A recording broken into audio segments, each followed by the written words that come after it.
নাজমুল আবেদিন ফাহিম, আপনার কাছ থেকে একটু শুনতে চাই। হাথুরুস সিং এর প্রসঙ্গে আলোচনায় আমরা ছিলাম।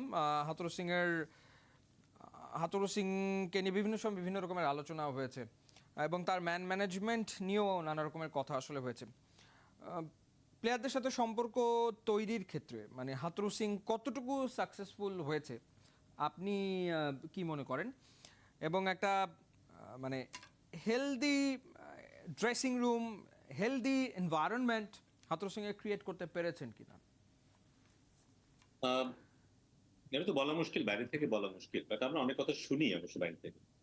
হেলদি ড্রেসিং রুম ক্রিয়েট করার জন্য যেটা প্রয়োজন সেটা হচ্ছে ড্রেসিং রুমে যারা থাকবে, তারা খেলোয়াড় হোক, টিম ম্যানেজমেন্টে অংশ হোক, বোর্ডের অংশ হোক, যারা ড্রেসিং রুমে থাকবে তারা সবাই মিলে যদি এক ডিরেকশনে না যায়, কোনোদিন হেলদি একটা এনভায়রনমেন্ট তৈরি হবে না।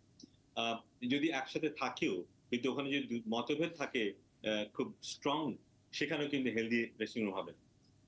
আহ, কিছুক্ষণ আগে আমরা আলাপ করছিলাম যে খালিদ মাহমুদ সুজনের গতবারের ডিরেক্টরশিপ নিয়ে এবং তার রিসেন্ট বক্তব্য নিয়ে। এতে বোঝা যায় যে রিসেন্ট পাস্টে ভালো সম্পর্ক ছিল না দুজনের মধ্যে, এবং ওখানে ক্ষমতার দ্বন্দ্বের একটা স্মেল পাচ্ছি আমি।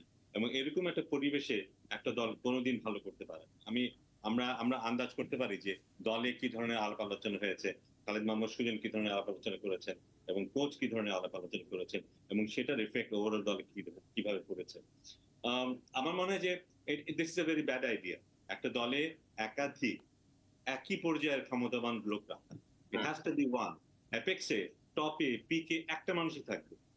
সেটা যদি ডিরেক্টর হয় সে ডিরেক্টরই থাকবে, কোচ যদি হয় তাহলে কোচই থাকবে। তার কথা মতো সবকিছু হবে। কিন্তু এমন হতে পারে না যে একজনকে আমি নেতা বানিয়ে দিলাম কিন্তু তাকে আবার পাহারা দেওয়ার জন্য আরেকজনকে রাখলাম। এটা মোটেই একটা আদর্শ সিচুয়েশন না।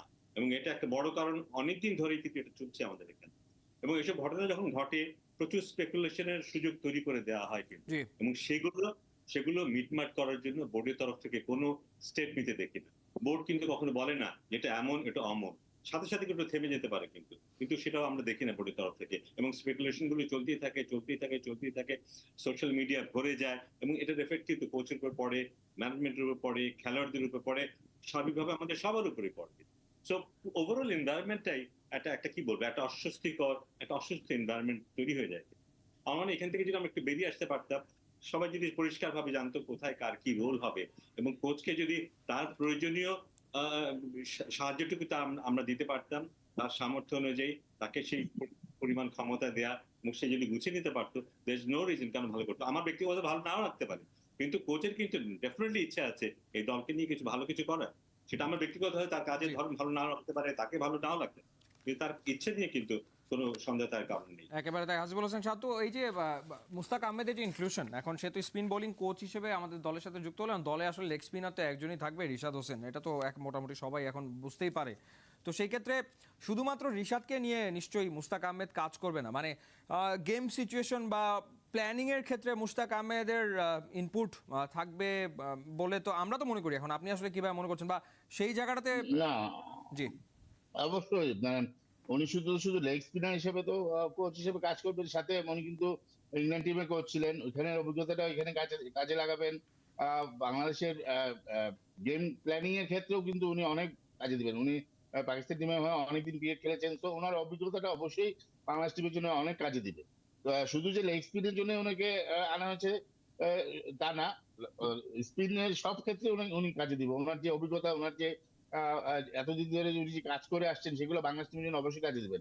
এবং বাংলাদেশ টিম যাতে ওনাকে দিয়ে অন্য যারা লেগ স্পিনার, নতুন যারা আপকামিং লেগ স্পিনার আসছে, তাদের নিয়ে যদি কাজ করতে পারে, আবার যারা মতো অবশ্যই কাজ করবেন, সেটাও আমাদের অনেক কাজে দিবে। বাট মোস্তাক আহমেদের মতন কোচ থাকলে টিমের জন্য অনেক বেটার ফল নিয়ে আসবে, বিকজ তিনি অনেক অনেক দিন ধরেই এই লাইনে কাজ করছেন।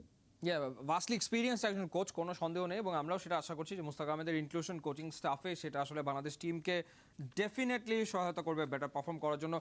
এম কাসার, সময় শেষের পথে আমরা কোচিং প্যানেল নিয়ে যেহেতু কথা বলছিলাম, মানে রিসেন্টলি আরেকটা ঘটনা ঘটেছে, সেটা হচ্ছে স্টুয়ার্ট ল, যিনি কাজ করছিলেন বয়সভিত্তিক পর্যায়ে। স্টুয়ার্ট ল তিনি বাংলাদেশে আর কাজ করবেন না। তিনি বাংলাদেশে কাজ করবেন না, তিনি যোগ দিচ্ছেন, আমি যদি ভুল না করে থাকি, যুক্তরাষ্ট্র টিমের দায়িত্ব সম্ভবত স্টুয়ার্ট ল নিতে যাচ্ছেন। স্টুয়ার্ট ল তিনি বাংলাদেশ ন্যাশনাল টিমেরও একসময় কোচ ছিলেন, পরবর্তীতে বয়সভিত্তিক পর্যায়ে এসেছেন। তার চলে যাওয়ার কারণ হচ্ছে তিনি আসলে ব্যাটিং কোচ হতে চেয়েছিলেন ন্যাশনাল টিমে, সেখানে হেমকে গুরুত্ব দেওয়া হয়েছে, স্টুয়ার্ট লকে আসলে গুরুত্ব দেওয়া হয়নি। তো সেটাই সম্ভবত কারণ। তো সেই জায়গাটাতে প্রোফাইলের দিক থেকে তো স্টুয়ার্ট লর প্রোফাইলটাই ভারী মনে হয় আর কি, কিন্তু বিসিবি আসলে স্টুয়ার্ট লকে বয়সভিত্তিক পর্যায়ে কাজে লাগাতে চেয়েছিল, সেটাও আসলে হলো না। না, আমি দেখুন এই বিষয়ে আমি পুরোপুরি ফাহিম ভাইয়ের সাথে, ফাহিম ভাই যে কথাটি বলেছেন সেটার সাথে পুরোপুরি একমত যে হেড কোচ কিন্তু আপনি তার কোচিং প্যানেলে কে থাকবেন না থাকবেন সেটাও কিন্তু তার একটা সিদ্ধান্তের একটা বিষয় রয়েছে। এখান থেকে কিন্তু আপনি হেড কোচ যদি হেড কোচের উপর যদি কোচিং প্যানেলটা চাপিয়ে দেন আপনি, তাহলে হয়তো দেখবেন যে একটা সিনক্রোনাইজেশনটা ঠিক হয় না। সেখানে আমার মনে হয় যে হেড কোচেরও কিছু পছন্দ অপছন্দ ছিল। হেড কোচের পছন্দে হয়তো হেম ছিলেন, আপনি স্টুয়ার্ট লো ছিলেন না, এই কারণে স্টুয়ার্ট লো চলে গিয়েছেন এখন। সো আমার মনে হয় না যে এটা বড় কোনো ধরনের সমস্যা তৈরি হবে বা বড় কোনো ধরনের বিষয়, এই জটিলতার বিষয়টি। আর মুস্তাক আহমেদের ব্যাপারে যেটি আপনি বললেন, আমি মনে করি যে it's a good choice, very good choice. কোনো সন্দেহ নেই যে তিনি বিশ্বকাপ জয়ী দলের একজন আপনার পার্ট ছিলেন এবং তিনি ওয়েস্ট ইন্ডিজেরও কোচ ছিলেন, ইংল্যান্ডেরও কোচ তিনি ছিলেন। লেগ স্পিনারদের যদি আপনি লিজেন্ড ধরা হয়, মাত্র যে বাংলাদেশের লেগ স্পিনারদেরকে নিয়ে কাজ করবেন তা কিন্তু না। এমন না যে বাংলাদেশের অফ স্পিনার যারা রয়েছেন তাদের জন্য আবার আলাদা কোচ রয়েছেন। তিনি সব স্পিনারদেরকে নিয়ে কাজ করবেন। হ্যাঁ, লেগ স্পিনারদেরকে তিনি একটু হয়তো বাড়তি যত্নটুকু নিবেন।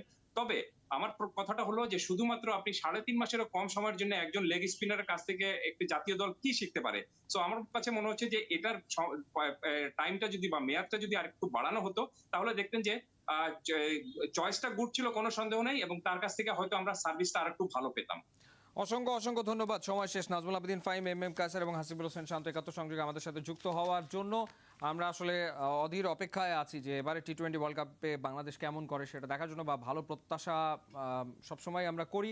সো সেটার সময় আসলে বলে দেবে, কিন্তু আমরা চাইবো যে বাংলাদেশ ভালো ক্রিকেট খেলুক। আবারও কথা হবে একাত্তর সংযোগে। সবাই ভালো থাকবেন, সুন্দর থাকবেন, সুস্থ থাকবেন।